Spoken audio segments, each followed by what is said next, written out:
Progress. All right, welcome. Good morning. My name is Lucinda Holt, and I am the Assistant Director for the Thomas J. Harris Institute for Hispanic and International Communication.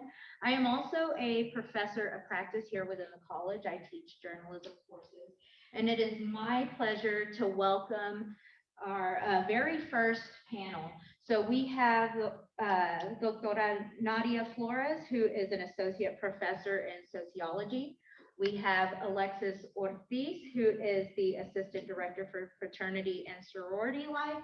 And last but not least, we have Miss Esther Medina DeLeon, who is the associate librarian, University Library.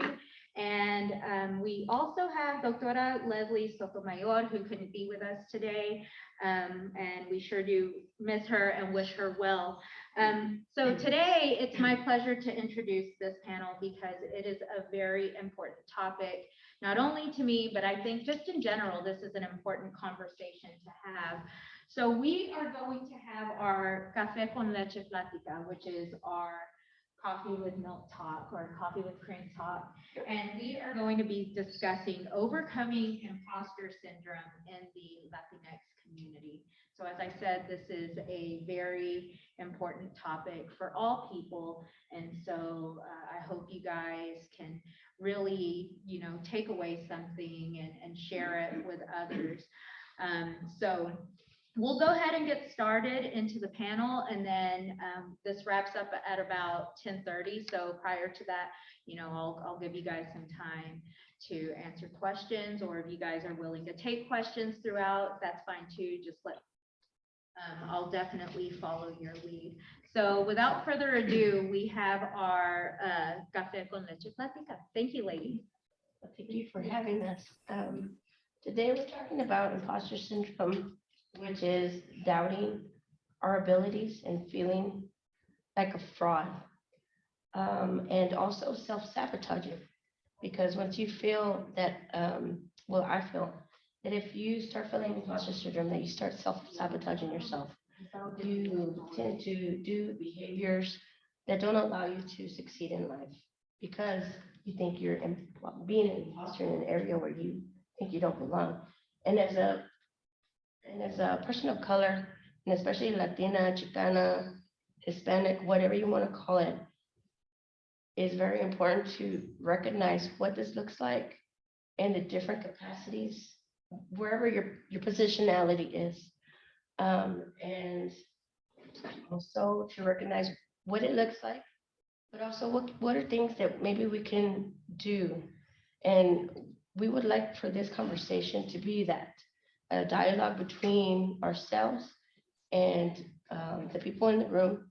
So it doesn't matter if you have questions throughout, or if you have a statement, or if you want to input your thoughts and ideas into the conversation, we welcome it. And so we'll start today with familia. But we'll see, what does it look like?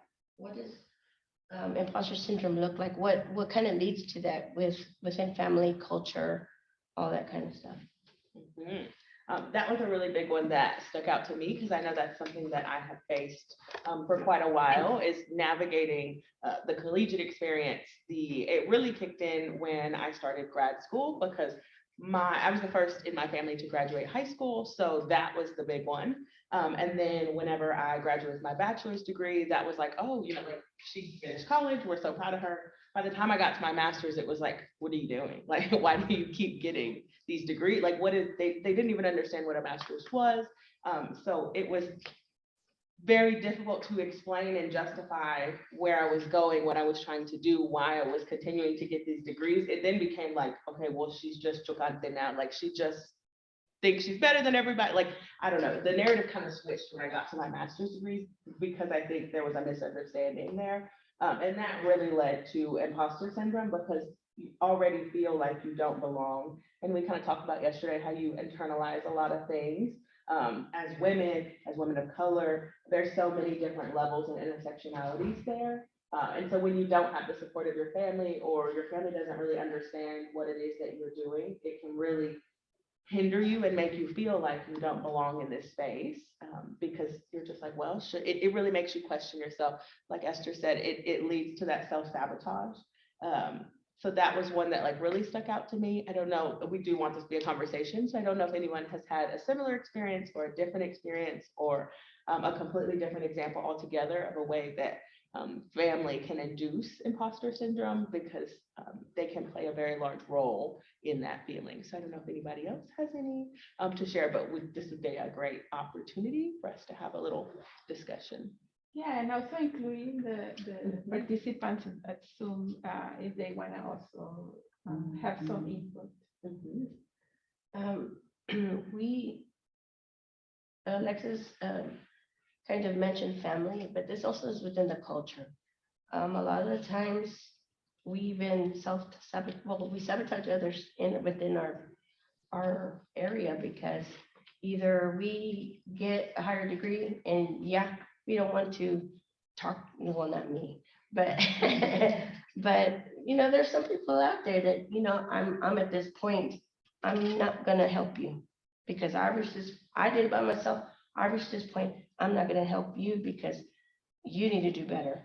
Or there's those people who think, they tend to look badly upon people who come from areas like low socioeconomic areas, like, oh, well, you can't do it, and then so those kids or those people who came from that background, and then especially when you rise to the ranks, that kind of puts a hamper on your thoughts and your beliefs, and you're like believing like, I don't belong here. How am I gonna, like, from my experience, I came from a low socioeconomic family. It wasn't broken, it was kind of shattered because it was off and on. But if it wasn't for the things that happened in my life to get me where I'm at, I could, even those things, like the help I got, what I had to do, I internally feel like I didn't, like I always say, I'm too old, or I was non-trad, or, what was I going? That I don't, like, I'm starting I'm way behind everybody else, when in fact, I really am not. But I always feel like I'm catching up. And so like, I still want to do all these things, but I'm already this old. But it took me that long. And because it took me that long, I'm doing that imposter syndrome, that self-sabotaging, because I didn't want to go further. Or I let people tell me, like Alexis says, why do you want that other job? It's not giving you any more money. And like if you're in a bad place, you want to be in a better place, regardless if you lose money or it's not a change. You want to do better, you're going to do better, and you feel better. But other people will bring you down. Other people will sometimes put those thoughts in your head that make you feel like you don't really, why are you doing this stuff? Why are you getting that other degree? Why do you want to do, the biggest one was, why are you helping other people when you can't even help your own family? I was like, what? Like the volunteering, the service, things like that. Yeah, and for example, in my case, I feel that, I also come from a working family background, and I'm an immigrant. In fact, I was an undocumented immigrant. And so I have two networks. I have my network of my friends, lifetime friends that, that are immigrants. And then I have my network of my colleagues in academia. And so I feel sometimes that I'm living in two different worlds, and that's something that when I have like family reunions, or I, get together with my friends, from my lifetime friends, it's another story, and they don't understand me, like they're like, they used to make fun of me, like, why are you in school for so long? Like it took me 12 years to go to school. And so it's kind of like, and I will invite them to my presentations, like if I had a conference presentation and they were around or something, and they will come and they wouldn't understand anything, but they'd be there, it's so amazing. But they still, never, understood me. But then on the other hand, when I'm in with my other, colleagues in academia, I'm like, feel that, I'm in a total different, environment. And sometimes I wonder, like, when I'm in one setting or in another setting, like, what will happen if, you know, somebody from my other world will be here, that kind of thing. Have you, any of you guys have that kind of thing going on? Absolutely. You do? Yes. I Yeah. can only imagine if my two worlds collided. I did not know. I don't want that to happen. I always thought it would be neat because that goes into our the other part of this section was that support, because you want that family support. You want your amigos and your comadres to come and be with you and understand you and know what you do, so that way they know where you're coming from and what you're doing. But a lot of times it's hard because they don't understand why you're going to school, or they do put you on that pedestal, and like Alexis says, they'll think you're better than others, or they are intimidated by you, or in my case, one time I was told, well, you have the degree, you have the degrees, why aren't you standing up and saying something? And I'm like, okay, it was for something familial and having to do with representation here at the university. And like they're my family, but they're not my direct family. And so something like their grandfather's name was not um, publicized as much as another person's. And so I was called out. I mean, she was, drunk driving, but and she was like, "You have the degrees, you have this. Why don't you stand up and say something? Why don't you and tell them the whole story?" We're like, "Honey, I don't know the whole story. That's your part of the family, not mine. I'm younger than you, one, and I've never really heard the story." But so there's all these things that you want to happen and that you wish could happen. Um, and maybe they could just be there for support, which is great, but you still feel that divide um, because they don't have. And I mean, even as an associate faculty tenured, I still feel like I don't have the language that other people do. They call it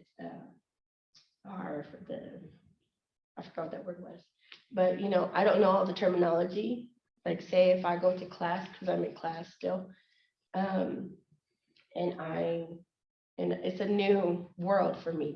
I'm doing women's and gender studies, and they have all this terminology, all these concepts, all these theories, and it's like very new to me because I just jumped in like, yeah, I'm gonna get a graduate certificate. Well, I mean, all these students who are younger than me are talking like up here, and I'm like, yeah, yeah, I'm like, yeah, It's impossible to know everything yeah. about, we all specialize in our little niches, and it's hard to know everything. Yeah. And then I'm the librarian, I should know everything. I'm self-sabotaging. So I think that's what that looks like. Yeah, definitely. It is. I definitely agree with that feeling. And I think that as a Latina, I think that because I definitely had these feelings too. The language. Like for example, I attended an Ivy League university, and of course that everybody had another level of and English was my second language, and so I didn't have that level of English to be speak and everything.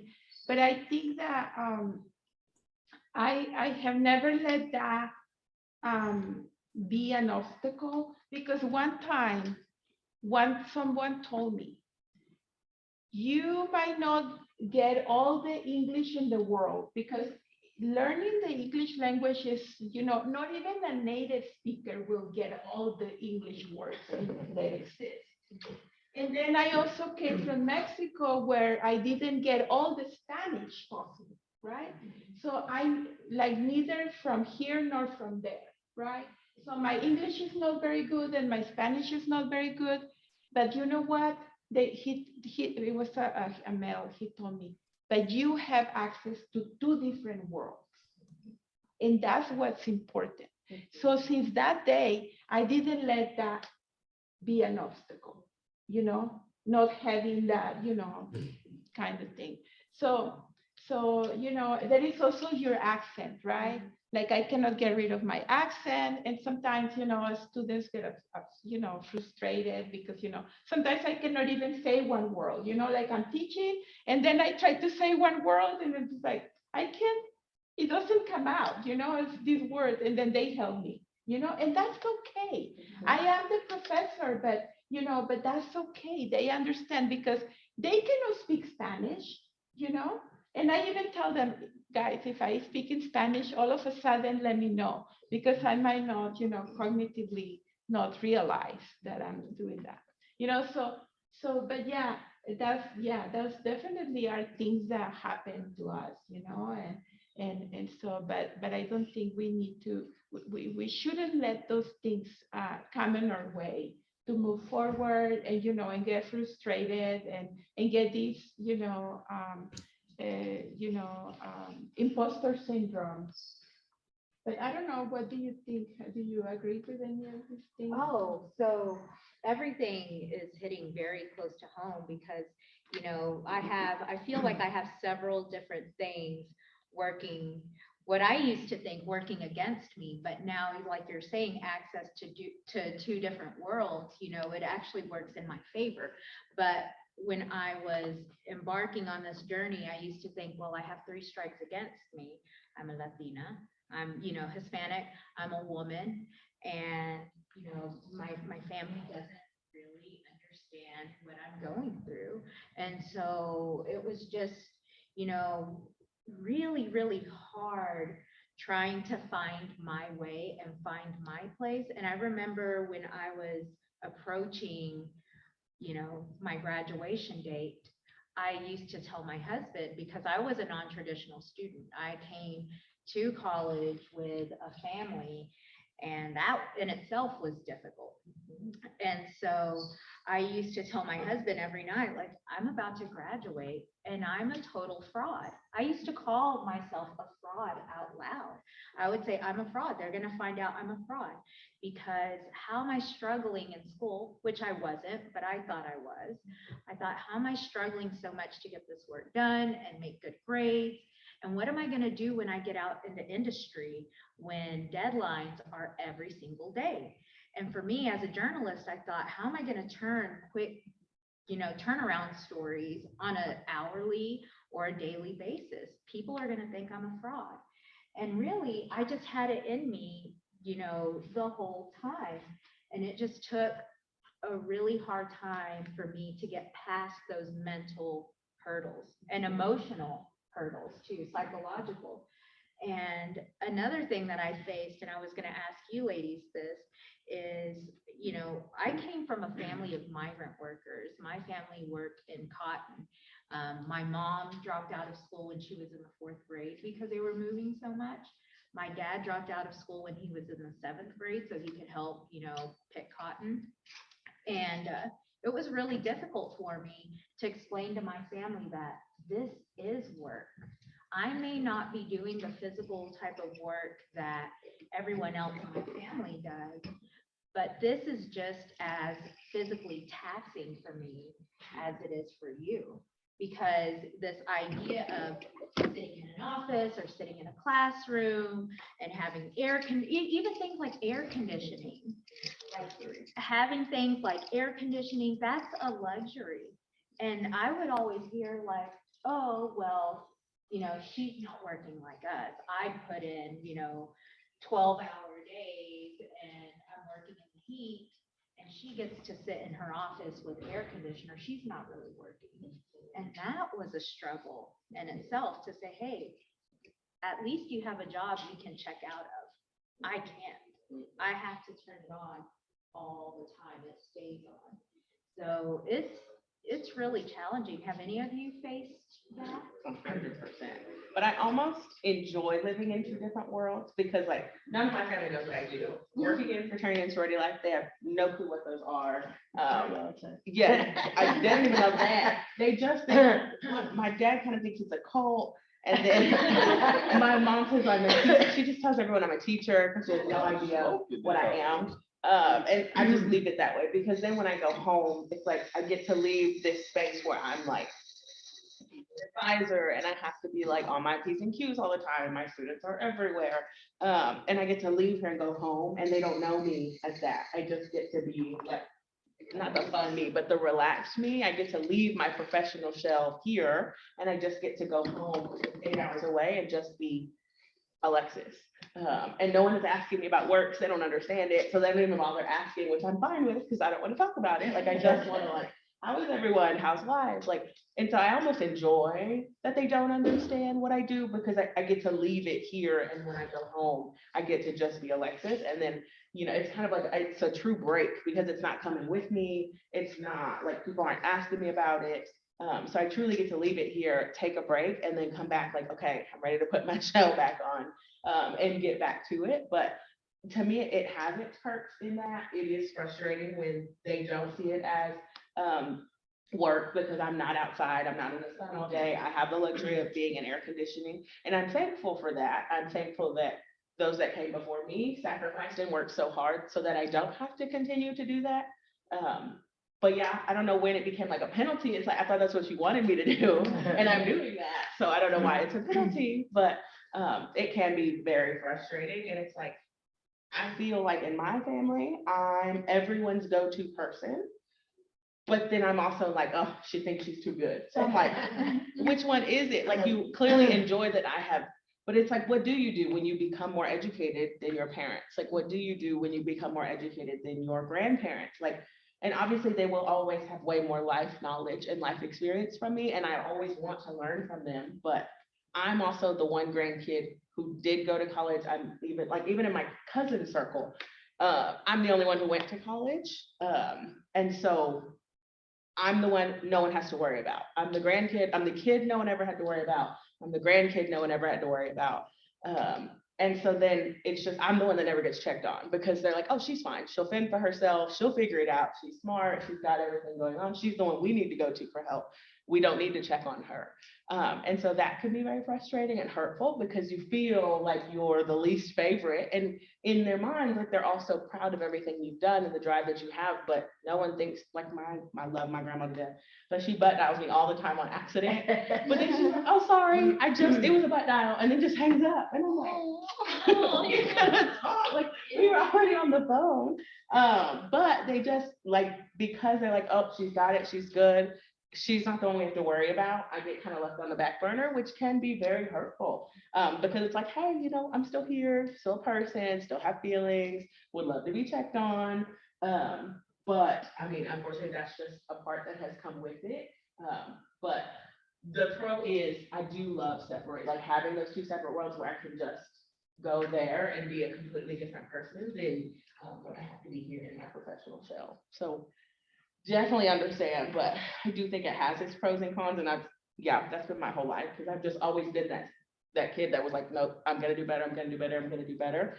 So I've always been that kid that no one ever had to worry about. And now I'm not a kid anymore, and they're still not worried about me. But We'll touch on that later. yes, Visibility. yes, we'll talk about visibility. But yes, I absolutely relate to that experience. I don't know if anybody else does. For So me, interesting. Oh, sorry. okay. I just think it's so interesting that you found that to be a perk because I'm still getting there. I still think that it would just be kind of nice if they just understood a little bit. I know it's very nice to just be able to go home and relax, but At our stage, it's impossible to go home and relax and yeah, not have to because work. like you mentioned, it's always turned on and it's always active. And I think for me, it has a lot to do with they don't get it. So you get a lot of these comments that make you feel bad. Like the work one, it's not the physical labor actually, it's just work in general. Since it's not as regimented, like even if I was a teacher, like I would have like an 8 to 3 o'clock. But since I teach some days and I do research some days, it's like, well, what do you do? And I'm just like, just it doesn't matter, but I do work. My sister one day, when I told her, oh, I think I'm gonna get a PhD, and she was the first person I told, and I was so excited to tell her because I was like, this is gonna be a great thing for me. I'm gonna apply and I have all these things. She's like, why do you want to do that? Yeah. And I was like, what do you mean? She's like, well, why would you want to start your life at 28? I'm like, what do you mean? My life's here. I've already had my first job. I'm getting paid to do this. But they don't see it as like a first job until you're out of school. But I'm never going to be out of school. So I wonder if they're ever going to see me as working because they still don't get what I do. And then I told my mom the other day, I was like, oh, and I just submitted this thing. She's like, why are you going to conference? I was like, it's okay. It doesn't have to be known. And I feel a lot of it has to also do with what they kind of imagined for you. Like my parents still ask me, so your degree's in communication, right? Well, my parents know that I'm finally over this hurdle with them, but like extended family and friends of family that have known me growing up, they still think I'm going into broadcast after this, which is great, but that's not like the only thing that communications people do. And I'm also this person who doesn't really talk. We talked about language earlier. I don't talk in this like refined way. I'm very laid back. I don't kind of feel like I talk like some of And my that's peers okay. do. But a lot of times it feels like it's not okay.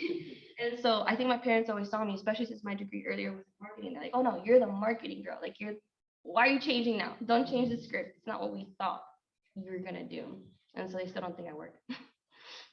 You had So I was just gonna make a comment on the grandmother who, didn't finish. Sometimes they may also think that, and they're a little intimidated by you because you have succeeded on the American dream in every which way that they want. Maybe you're so busy and that they don't want to intrude on what you're accomplishing. And so, there may be a little bit of that, but the other part that I find interesting too is that to be defined by others than to be defined by yourself. And I think maybe that's sometimes what happens with the imposter syndrome is we let others try to define us. And we have to just be confident in defining ourselves. I mean, I just did a Google search of all of y'all right now. And y'all are incredible backgrounds, just unbelievable.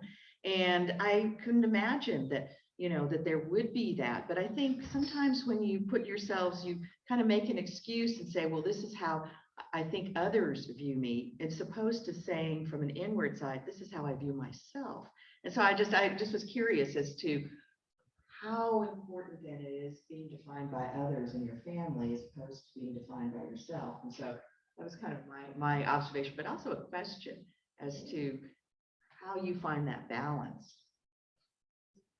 I know for myself, I actually talked about this a lot. We did another panel. I don't remember the topic, I did a lecture for Leslie's class, and I talked about being a biracial woman and how people have been putting me in boxes like my entire life, and how I refuse to be put in. I let people put me in boxes as a child. Everyone told me I wasn't Black enough, I wasn't Mexican enough, I wasn't enough to either side. And then as I've grown, I've just grown into my identity, and I stand proudly in both, and I don't let people put me in boxes. My family is like the one exception to that, because of course I'm always going to want their approval and their validation. They're part of the reason why I work so hard. I want to retire my grandma so bad because she's worked since she was 6 years old. And I want her to rest. She's put our whole family first for her whole life, and I want her to relax and enjoy her retirement. So that is like one of my goals. So of course, and I know she's proud of me. She tells me all the time. And I do think part of it is that she just, she sees me as so busy. She has no idea what my schedule is. So she just doesn't want to bother me. But yes, I am very much so. That is something that I've learned growing up, especially as I grew into my identity, was I can't rely on other people to define me for me. And I'm okay with people not fully understanding me. I know that people will walk this earth having a misconception of me, or having placed me in a wrong box, or labeled me a wrong way. And I'm okay with that, because as long as I know what I'm doing, I know what I'm capable of, I know what I bring to this earth and to these tables that I sit at, that I'm okay with that. And it definitely took some time to get there. But I think it definitely, a huge part of it was my identity development and in growing into who I am as a person. But it definitely spreads across many aspects, including what I do for work. I'm okay with them not knowing what I do. Would I love someone to like understand? Would I love to be able to like vent to someone in my family and they understand? Yes. But I have found that elsewhere. I found that in my colleagues and the friends that I've made in this world.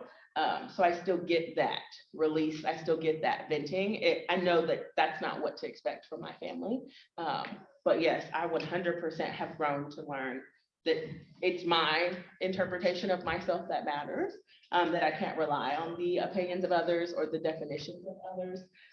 My family can be the one, weak spot to that, but I've also grown past the need for their approval or their understanding. It would be nice. It will always be nice if it ever happens, but it's no longer needed.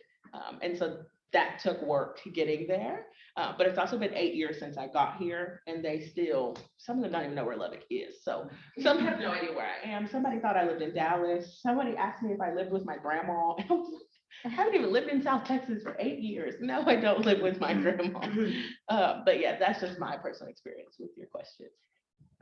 It took me a long time to find, I don't think I even found balance. I think I'm still, because there's always somebody or something that's going to throw a screw in the things that you do. But for me, when COVID hit and things that I went through personally kind of woke me up and said, I know what I want to do. I know what I love to do. And what's a polite way to say it without cussing? F everybody else, because I matter. I need to take care of myself. And I always, I guess I preach, I don't know, that you have to have something to believe in, whether it's a higher existence of some kind, or I don't know. At the time when I needed him, God was there for me. And it doesn't have to be a God. It could be whoever and whatever spiritual kind of, the universe. Go to the universe and say, help me, universe. If you believe in something, a higher existence, and you're doing good, and you give it's at the time, and even now, I give all of my worries to him. And although I don't practice, because I'm not gonna lie. I do believe that if you do not worry so much, if you do not, worry about the things that you cannot, just like in what it says, if you, don't worry about the things that you can't fix, worry about yourself, worry about the things you love, and move forward. And until all this stuff started happening to me, I was like, I really like, somebody told me, why that statement, why are you helping others, my service, which I'm very service heavy. Why are you helping others when you can't help your own children? Because I have kids at home who did not want to go to college, who did not, it's taking a long time to realize themselves. And I'm not a parent who's going to kick out my kids just because they're 25 and they need to, they're having a hard time being the person that they're supposed to be. They're going to be in my home, and my kids come first. So it's kind of like, and it's not just saying that I didn't try 110% for my kids, because I've done everything I can, but it's also kind of letting them do on their own, because they are adults, and doing my own thing because I've already parented. And so it's hard to balance your life, especially when you're going to school, when I was trying to get tenure, because no one understands all that. No one understands that, like, I have to put goals in front of me, not anybody else. I have to put those goals that I want to reach full, that I want to full professorship or full librarianship or whatever it is, I have to put those goals in front of me so that way I can do them, because only you as a person can make those changes, only if you want those changes made. Nobody else can do it for you. Nobody else can tell you about it. Nobody else, I mean, they can give you ideas and they can support you, but nobody's going to do it but you. And so I have to really, it's a struggle every day, because there's days I can't turn it off. Like my kids are like, why are you teaching me how to pick meat out of, it's like, 'cause I'm not gonna be here one day. And it's like, I'm a librarian, I'm a teacher. I'm like, I have to, it's like a thing with me. And so, but after COVID, I'm trying to get better. But it's not the good kind of better, because I do get, the end of the day, it's really hard. Especially on days when I do research, when I do have all these committee work and all this other kind of stuff. At the end of the day, I don't want to do anything. I don't want to go anywhere.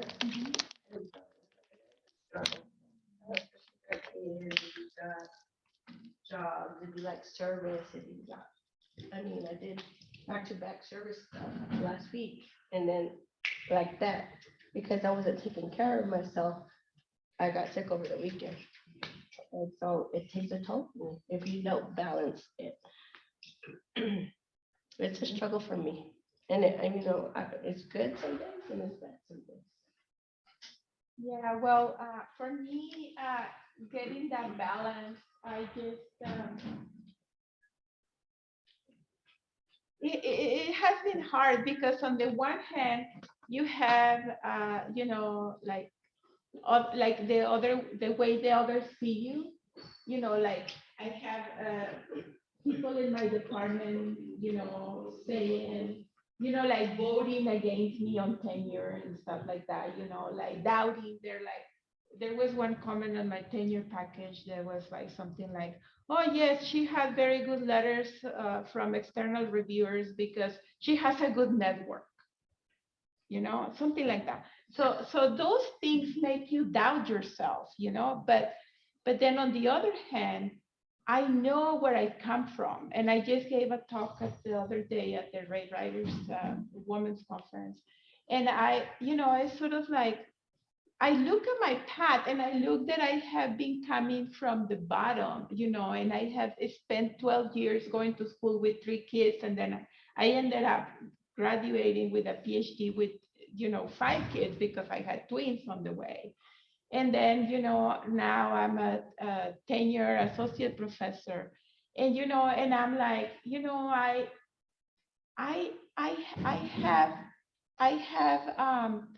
I cannot doubt myself, because I can do anything. Anything is possible, And so I just, try to ignore all these people that if they want to look at me that way, or they want to, not allow me to continue or whatever, is their problem, because I'm just going to keep going, and they're not going to be, in my way.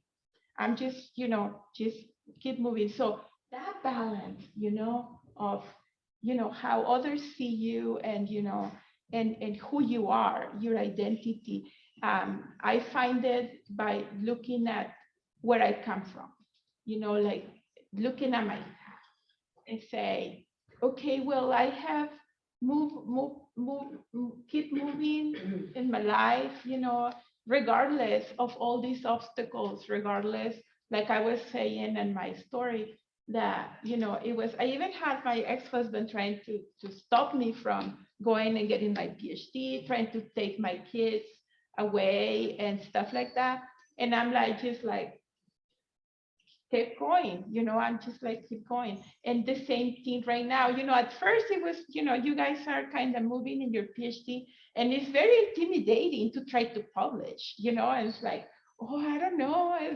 And then you send your papers, and then, you get them back, and reviewer number 2, is like very, very bad as reviewer number 2. And then, but that's just the process, and it's going to get to the point where you're going to learn that reviewer number 2, okay, well, the way I think now is like, oh, now my audience is down to 2 reviewers or 3 reviewers and the editor, and that's it. And now I have to see what they want, and that's it, and so, and now it's easier for me to get these papers published, because I'm like thinking more positively about it, and it's like, okay, reviewer number 2, how can we please you, and that's, and that's so you have to kind of be more positive, about all these things, and just try to find strategies to get around these obstacles.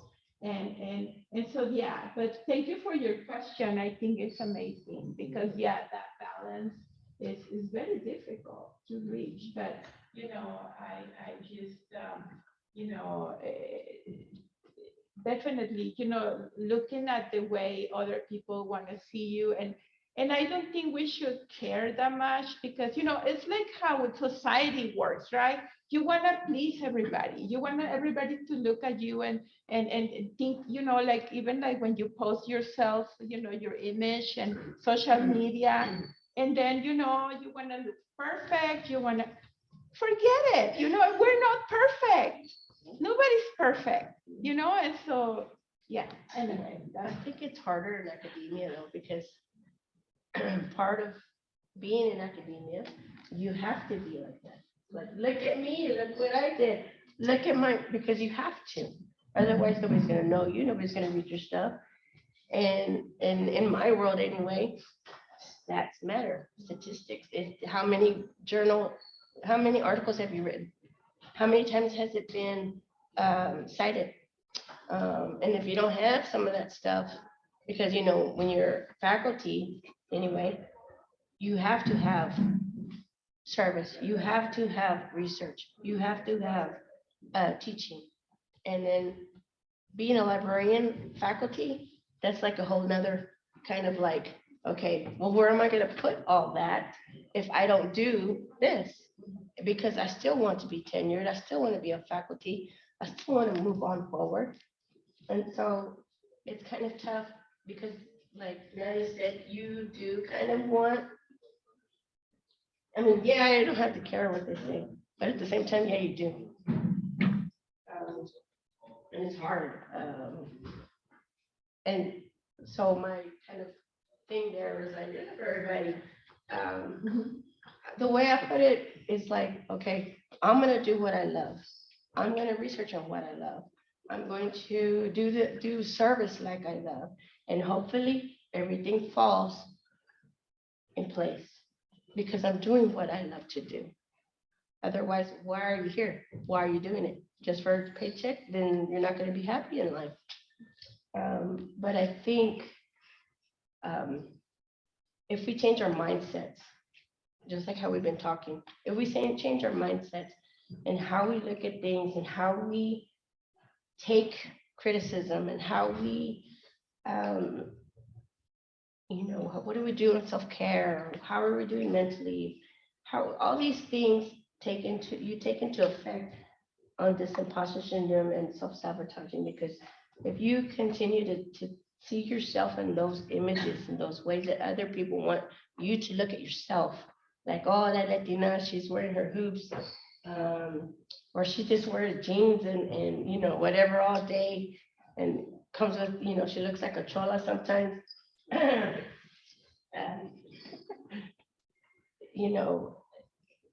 Oh, she's crazy. Like, I didn't tell you otherwise. But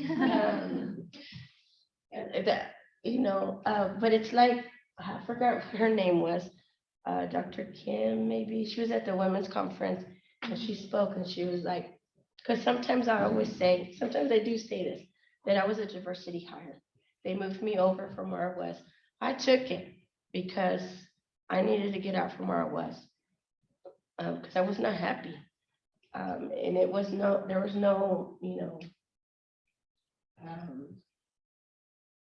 more money. It didn't offer me higher income or anything. But it was in an area that was more of what I did do, because even where I was, which was, working in the back with electronic resources and things like that, I never saw anybody, never spoke with kids.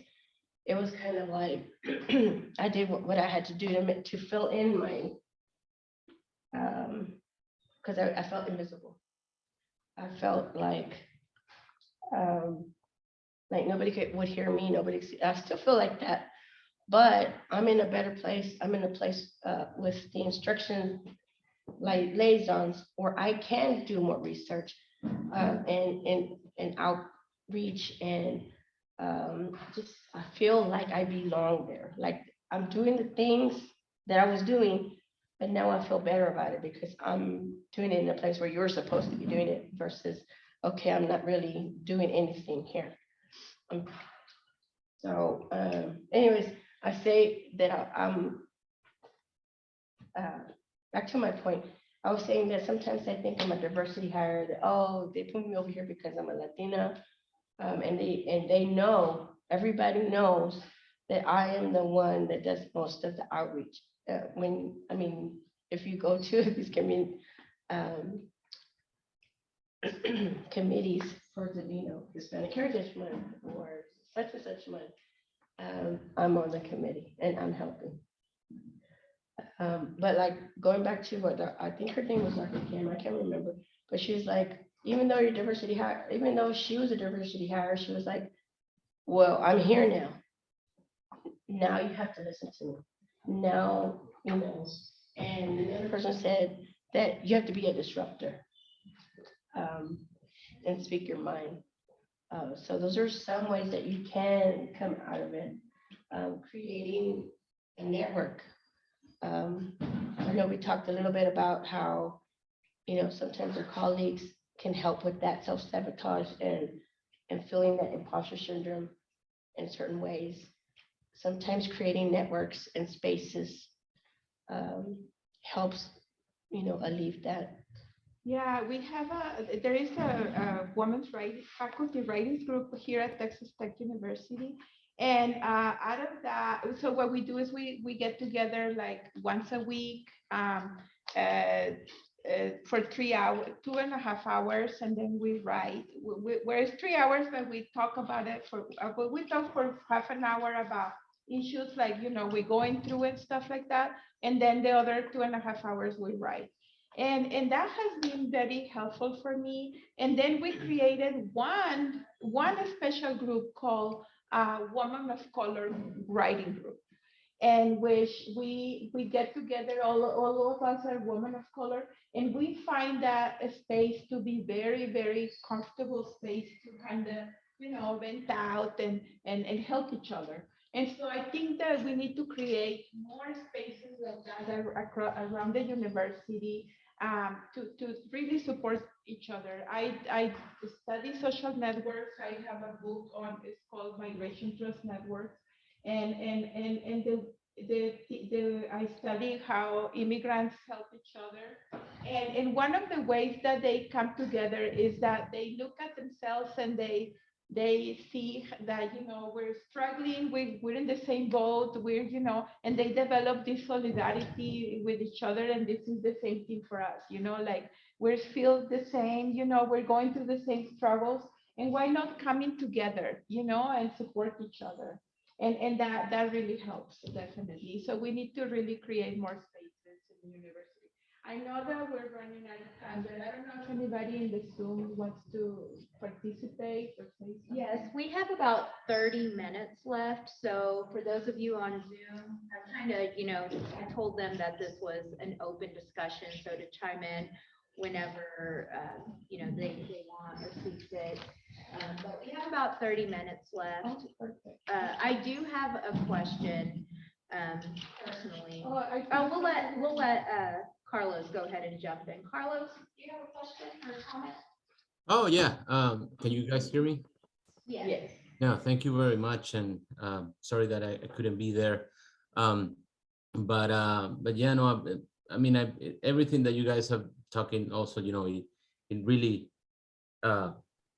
it's something that everybody, I think, and I myself have felt and still feel every time that we do research or we do our in this, even, here at Tech or everything, that you are not, that imposter syndrome. And it's funny because I was just thinking, like, coming from a Latin American family, that's even harder. Like, I remember the unless we are a physician, our doctors titles, they don't count.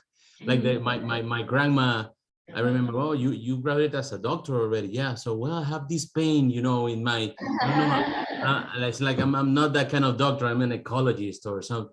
Like, no, her face was like this is not it's not the right type of doctor, right? So, but we I think even until really recently is that I have started to come out of that, like the imposter syndrome thing, just by realizing the different perspective that we give to things. Like, yeah, because you have to also understand your history as a Latin American, your how different is your being raised in a Latin American family. I come from Venezuela, so I studied there, so I have a totally different perspective on a lot of things because I grew up, because I was in the fields for so long, and so on, things like that. And when I'm in a place, I bring that perspective that people don't have. Also, I realize that other people have other races, even from American families and things like that. From different cultural perspectives. So once I understand my position there, it's like, okay, I bring this to the table, and I mean, it's valuable and all of that. And it's, but it took me some time to realize that. And also when I had my tenure package, there was one letter that was really supportive. That was from a person that I admire but never met. And I that helped me. I said, like, well, if he says that, maybe it's real. And I get invitations. I got an invitation also for an important meeting that is by invitation. It's like, if they're really, it seems that they're really seeing some valuable work. So maybe it's real. It's like you are really doing something, and that perspective counts. And so, I mean, it's really hard, I guess, as a Latin American here at the university, even in West Texas, also, like it's in a faculty meeting where that you're the only one that has a perspective from a Latino perspective in a table full of Texans, and even coming even as an immigrant also, it's a whole different different thing. And I very recently I had a student that came out, a woman that she just finished her PhD, and she was invited to, she's from Honduras, I remember, and she did her PhD, a great researcher, and and she was invited to apply. No, she was invited for a in-person an in-person evaluation, or for a position in UCLA. Like, it was a great position, and she was scared. Like, she was like, Dr. Portillo, when I need your advice, because I see that the faculty that all the faculty in that department, they're all white men. They're not they're not none of them are Latin Americans. They're so I'm scared, like, how do I adjust my talk, and how adjust my presentation to fit that environment. He was actually asking for that. Like, no, like, you're absolutely wrong. I mean, this is exactly what you are. I mean, you're being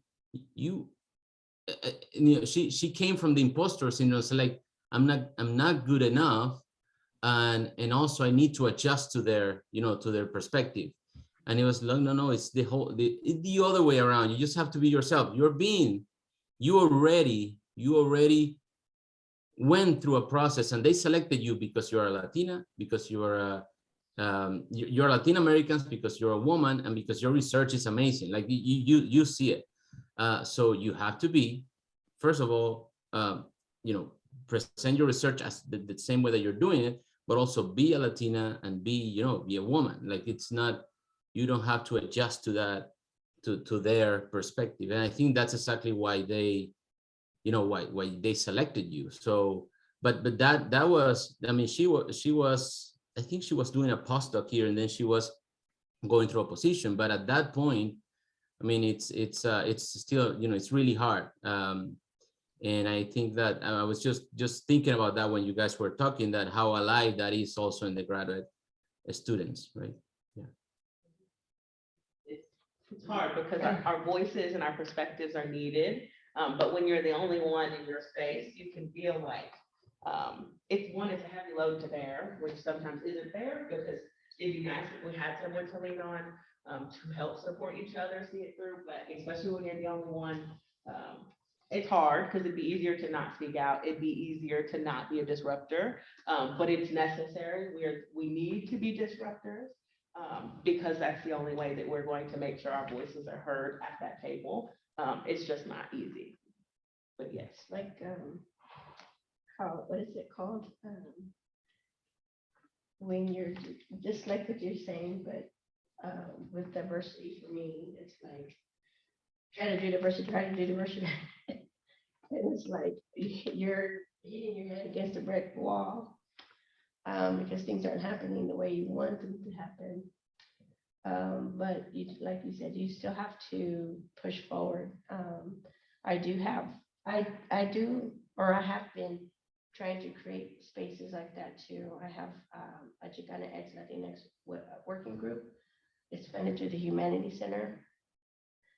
And what we intended to do, well, we still do it, but in different ways. So it was a working group, like it's supposed to be open to everybody. We talk about Chicana feminism, Latina feminism, and how it, is important to include it and bring it into our pedagogy, in our everyday work. And then it also was a time for people to write and research, or if they had any kind of other needs. Then over COVID, of course, that kind of went. And so it ended up being more of an affinity group. So because I was I think we all needed each other. We needed the support. We needed to be there for each other. And that's really what I want. And I still have it. And we still do things. It's just, we're trying to do all these different kinds of ways to be open. It's hard to reach out to everybody. Everybody needs that, to be able to see themselves, especially when you're going through academia as a student, as a staff, as a faculty. I'm first gen. I think we're all first gen. As first gen high school, not first gen high school, first gen for me anyway, college, first gen as a faculty, first gen as a tenure. Everything I'm doing, I'm having to navigate and do it by myself, because nobody in my family or in my, before this year, in my immediate approximate, friends or whatever, didn't have that. And nobody looked like me or had the same experiences as me. So it's, especially in my area, I'm the only Latina in the library. We have a Latino, but like I'm the only one, I guess because I'm loud, I don't know, that likes to do those kinds of things and I have questions, and I don't have the same knowledge as everyone, because like I said, I always keep thinking that I'm behind and I need to catch up. I'm always playing this catch-up game. And so it's like, I do believe that if we create these spaces where, we see each other and other Latinas and Chicanas and all these labels, it doesn't matter what label you are or what you identify as, that you support one another, especially women of color, and especially Latinas, especially Hispanics, because, we shouldn't, especially within the labeling, we shouldn't bring each other down. We should support one another, because we tend to not listen to each other. We tend to not find, and if we're not listening to each other, nobody else is going to listen to us. Nobody's going to find us and what we say as important as what Dr. So-and-so over here said, because we're not even supporting each other.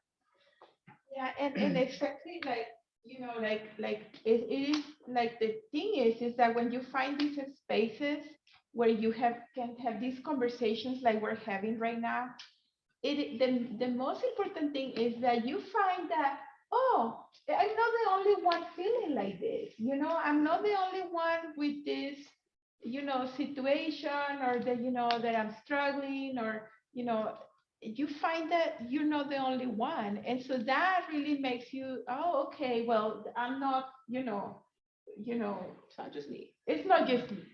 And that's important in itself, and then of course, you can find the strategies of how to navigate these white spaces or whatever is happening, or how to fight this imposter syndrome, and so yeah, so trying to create these spaces, I think, is important, and the more that you can do it, the better. Now, you also want to have some bridges, to other groups, because, like Granovetter, he argues that, you have to have weak ties, you have to have these bridges because, we get together, but the information and everything that happens in this networks is redundant.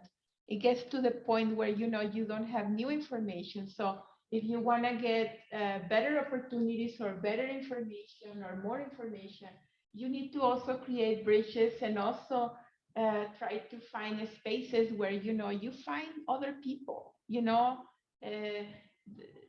there is a professor in sociology, Elijah Anderson, that, he wrote the cosmopolitan canopy, it's like we want to find these cosmopolitan spaces where everybody gets along, everybody's great, and everybody understands each other, and everything is fine.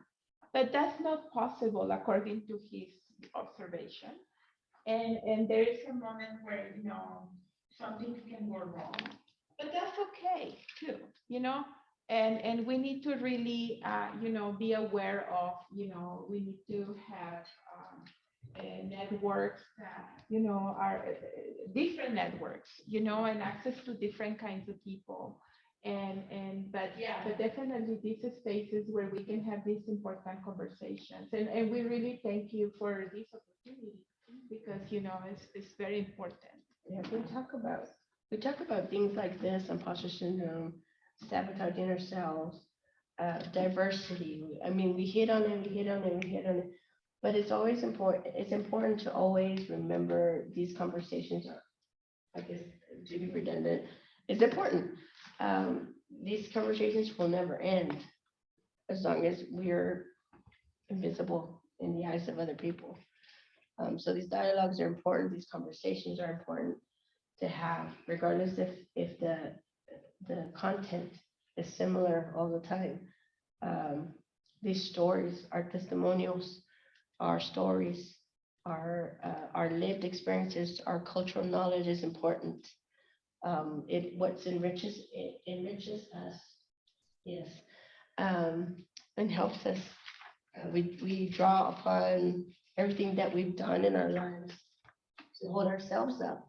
And so whatever we know, whatever she knows, whatever she knows, whatever he knows, and we share, that's good stuff. That's knowledge, regardless if it's from a PhD or from somebody who worked in the field. That's important. And we need to always remember that. Yeah, I agree with both. Oops, sorry. Oh, go ahead. I was gonna say, I agree with both completely. Like, we need those visibility spaces. We need to feel, we talked about how, like, on campus, it's very easy on this campus to feel like we don't see ourselves or feel very invisible on campus. So those visibility spaces where you just feel seen and heard and understood are very important. But also having those spaces where you're connecting with people who think differently than you, then look differently than you, are also as important, because that is how we continue to grow and move forward. But both are just important, because one without the other can be harmful. So I definitely think those are both very important. Yeah, I was gonna say, this is a very important conversation besides, the obvious, because there's something to be said about Latinos and mental health. So whenever you look at Latinos and mental health statistics, the numbers are staggering. And you kind of think, like I started exploring within myself, why is that? I don't know about, I can't speak for everyone else, but in my family, my dad was, very stoic, rarely showed emotion.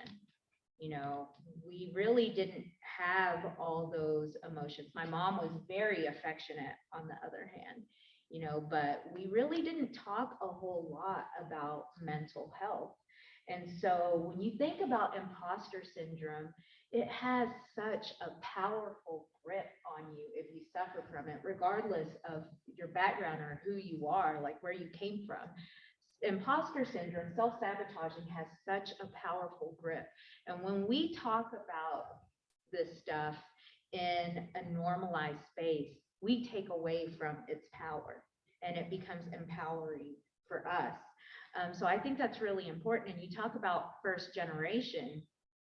As a journalist, I feel like I have this certain type of personality where it's actually opposite for me. I take criticism. I have thick skin. So it's like, throw everything you can at me. I could care less. I'm going to go at you. I'm going to get my job done. I'm going to do my job to the best of my ability. I don't care what you have to say about me. But the problem is that we take it until we break. And then it's like, where do we go from here? And first generation, for me, it was like, okay, I got this. I'm going to be the first in my family to do this. And then when I start navigating these spaces, like, how do I fill out a college application? And I find myself being a non-traditional first generation student, like, how do I fill out this application? Okay, well, I'm going to talk to advisors. I'm going to do this. So I did it. Then I go to graduate school and it's like the window gets even smaller. Like, okay, nobody in my family, they didn't even go to college. They certainly never been to graduate school. How do I navigate these waters? And so I did it. I'm fine. And now even smaller window. How do I navigate academia? Who do I talk to?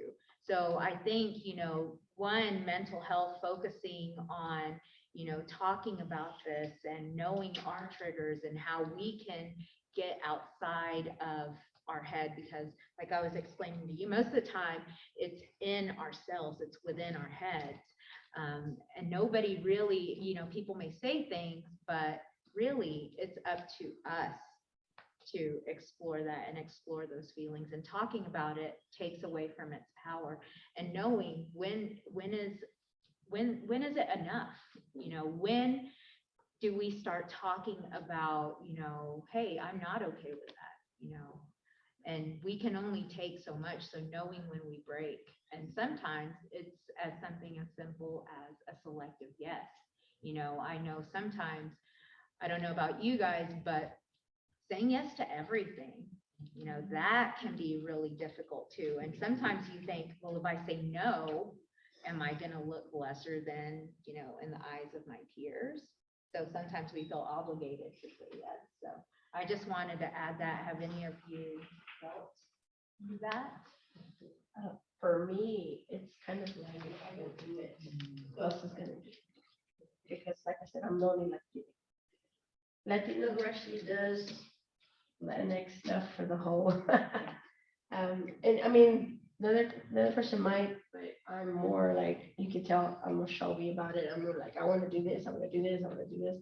And if I'm the disruptor, I'm not gonna, I try very hard to make waves. It's hard.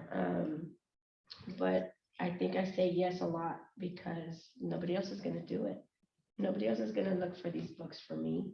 Nobody else cares that these books are in the library, and again, it goes back to being invisible. It's like, and imposter syndrome. You keep saying, nobody listens, and then you start feeling like, well, why should I say anything at all? Nobody's gonna listen to me. Self-sabotage, imposter syndrome, and then internalizing it, all that. And I can do the same thing. And until I break. And I've done it. I broke. But for me, I think the breaking point kind of made me, how do I say it? Well, anyways, I rose up from it. You know, I glowed up, is what I would say. Because I didn't allow what happened to me, because I was in a very bad situation with this person, and wouldn't you like, and I knew better. I know better. I got 2 degrees. I know better. But, it's like I had to make myself go through the whole thing, be broken, disrupted myself, like it was shaking me. Wake up. What are you doing? That's enough. And then I had to put my foot down and, that's enough. This is what I want. So when I came back to work, that's when I started with this whole new mindset. Like, you know what? I'm going to do what I love. And I forgot the whole question. But Anyway, I just want to say that it is difficult to really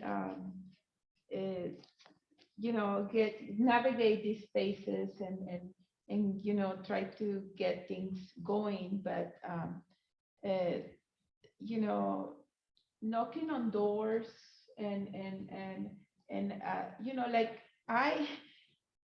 when you were talking, I remember like I will navigate, like ask questions when I was trying to get through all the stuff I have done, like like what is freshman and sophomore, and what are you talking about? So from the beginning, and so I was never afraid to ask questions, because that if I didn't do it, I wouldn't be able to move forward. So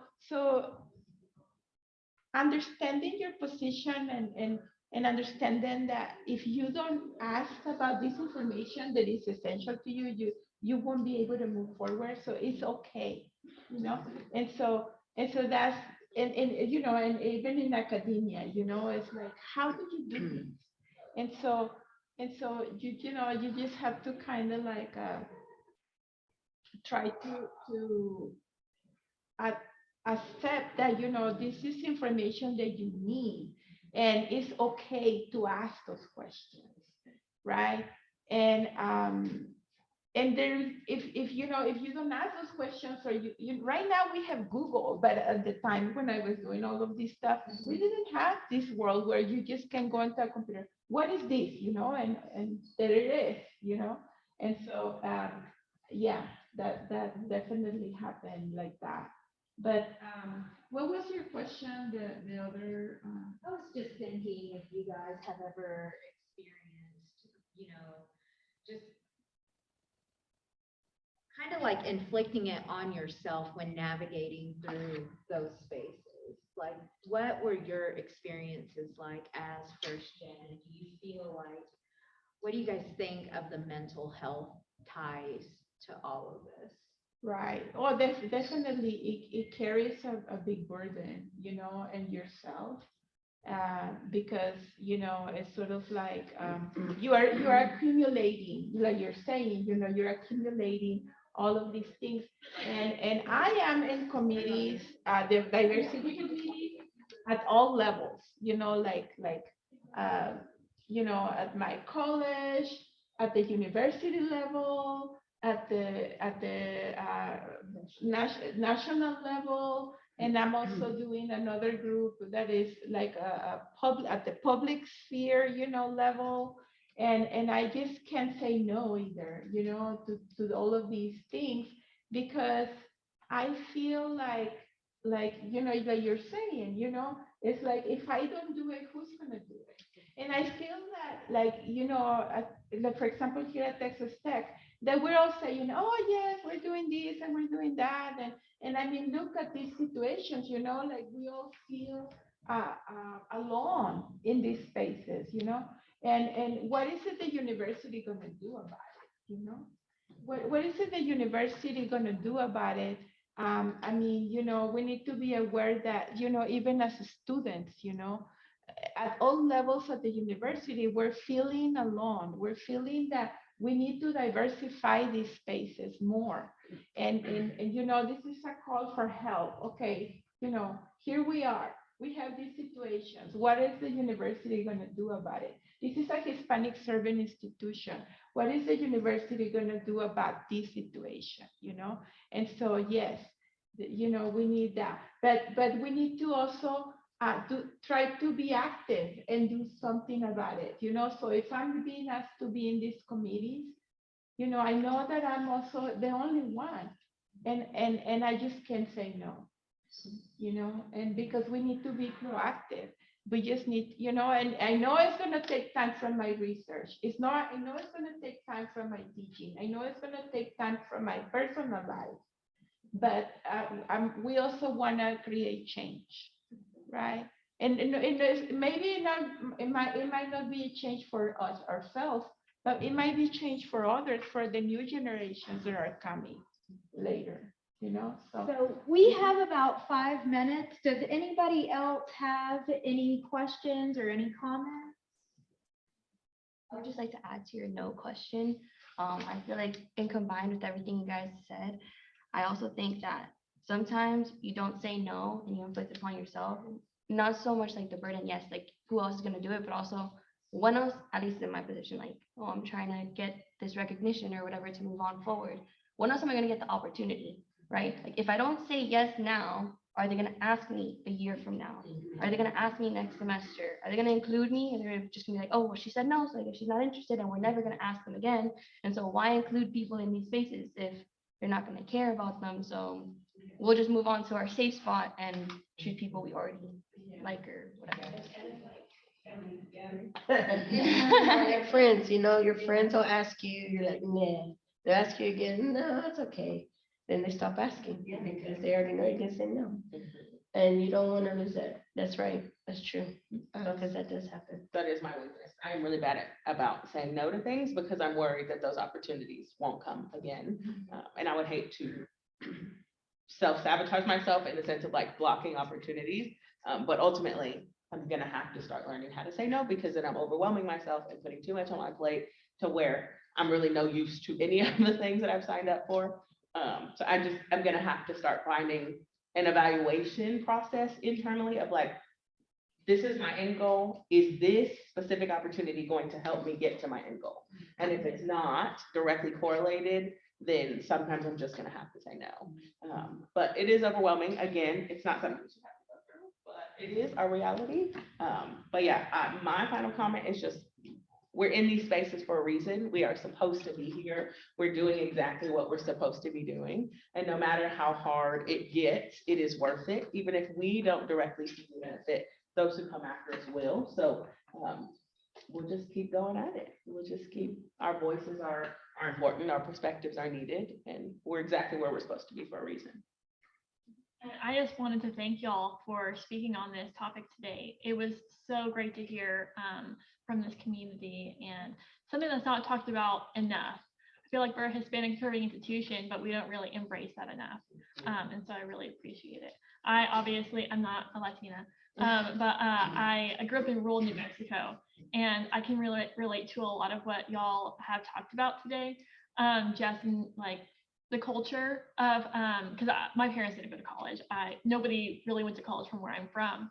And so whenever I talk about, oh yeah, I'm getting my PhD now, they're like, oh, when are you going to be done with school? Like, are you done going off? And when are you going to come back home? And like, my parents wanted me to marry the farmer's son down the road. And that's the life I was supposed to have. I wasn't supposed to go to school. And so can definitely relate to a lot of what y'all are saying. And I really appreciate hearing y'all's stories.